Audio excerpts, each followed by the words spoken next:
Rusia dan Israel bersepakat untuk saling membantu ketika nanti perang Armageddon terjadi. Karena ketika perang Armageddon, Rasulullah SAW menyebutkan, innakum satakhuduna hilfan bi Bani Asfar. Kalian akan membuat perjanjian dengan Bani Asfar, kaum berkulit bule. Yang berkulit bule ini Eropa. Siapa?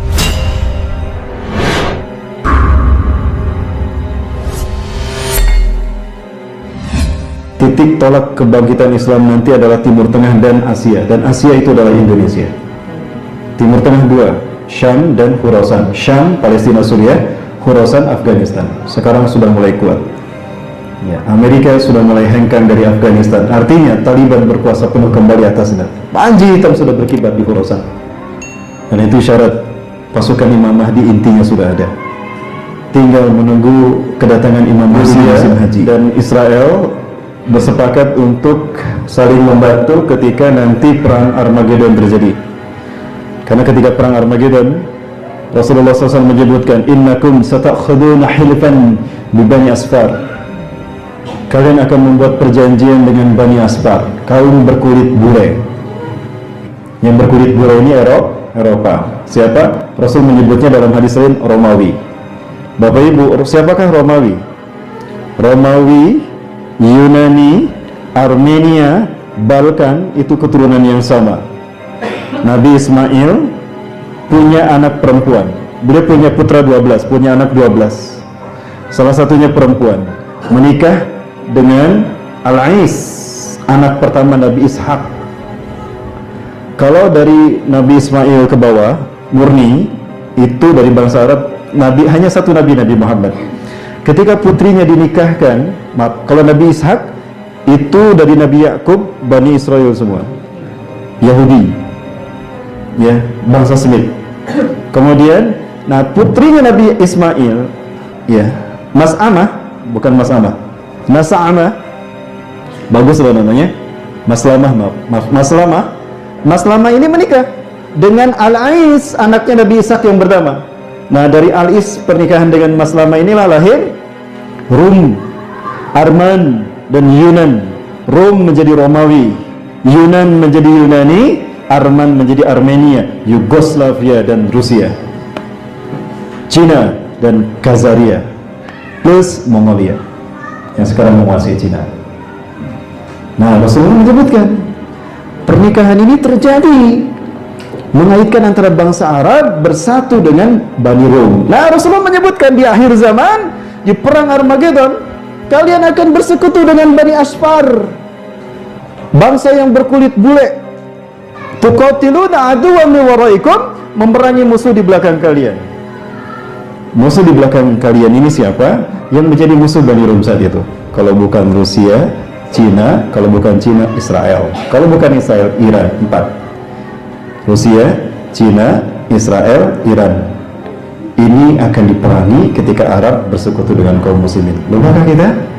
Raja Salman sudah menyerukan agar negara-negara Arab bersatu memerangi Iran. Ya, dan ini disambut oleh Donald Trump. Bahkan Donald Trump mengundang semua negara Eropa untuk mengadakan KTT luar biasa menyambut Armageddon ini. Dan itu sudah terjadi. Nanti saya perlihatkan. Itunya fotonya penumpang. Memerangi musuh di belakang mereka. Ya, ini musuh-musuhnya. Antara Syiah, Zionis, ateis komunis Cina, dan Rusia. 4 negara itu. Dan ini mereka sedang membuat koalisi. Ini yang membuat mereka melakukan persekutuan dengan bangsa Arab. Dan ini mengancam dominasi Eropa dan Arab di tanah Timur Tengah. Lalu hasil kesepakatan antara Benyamin Netanyahu dan Vladimir Putin diserahkan kepada eksekutor mereka. Siapa eksekutornya? Iran. Lalu saya agak berat kalau saya melanjutkan, Brambal. Kalau saya melanjutkan, khawatir ada yang sakit hati dan protes, Brambal. Boleh saya lanjutkan? Nggak akan protes? Ini pendapat saya dan saya siap mempertanggungjawabkannya. Nggak akan protes ya? Ini nggak live, Pak? Nggak, baik. Nggak akan protes ya, sekali lagi ya. Iran mencari negara yang terkuat di Asia untuk bekerja sama dalam menggolkan program Yahudi dan Rusia. Siapa? Nggak ada yang protes ya, kalau protes nanti setelah kajian.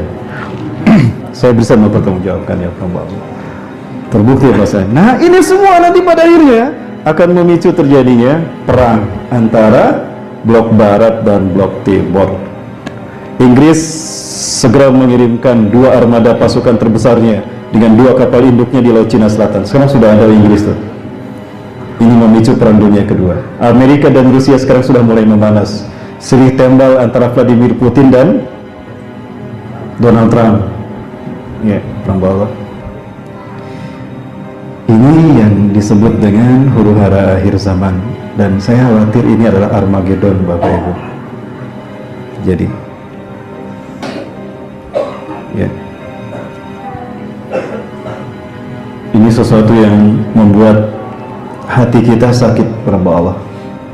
Raja Salman datang ke Cina dan memberikan dukungan kepada Xi Jinping, ya, Presiden Cina, dan menyetujui kamp konsentrasi Muslim Uighur. Ini menyakiti hati kaum muslimin, dan ini diprotes oleh pimpinan MAPIN dari Malaysia, bahwa perbuatan Raja MBS Putra Mahkota, MBS ini, Pangeran MBS ini menyakiti hati umat Islam seluruh dunia. Dan dia pun membuat marah asang ayah, sehingga makin meruncing hubungan antara ayah dan anak. Lupakah kita? Ciri-ciri Imam Mahdi akan datang apabila matinya seorang raja, seorang khalifah di tanah Arab. Yattatilu salasatun 'inda kanzikum, akan berperang 3 orang anak laki-laki di sisi pemberanan kalian setelah wafatnya seorang raja. Rasul menyebutkan khalifah bermakna raja karena di zaman itu para ulama ahli hadis sepakat tidak ada raja, tidak ada khalifah, yang ada adalah raja. Mereka berperang, berebut kekuasaan. Fala yasir ila wahidin minhum, tapi kekuasaan tidak berhasil mereka dapatkan. Sampai datang pasukan dari timur, kata Rasulullah.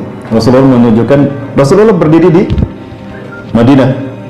Sampai datang pasukan dari timur. Timur yang dimaksudkan mana? 2, antara Khurasan, tapi saya kira Khurasan bukan timur. Rasulullah maksudnya menyebutnya Khurasan ya Khurasan.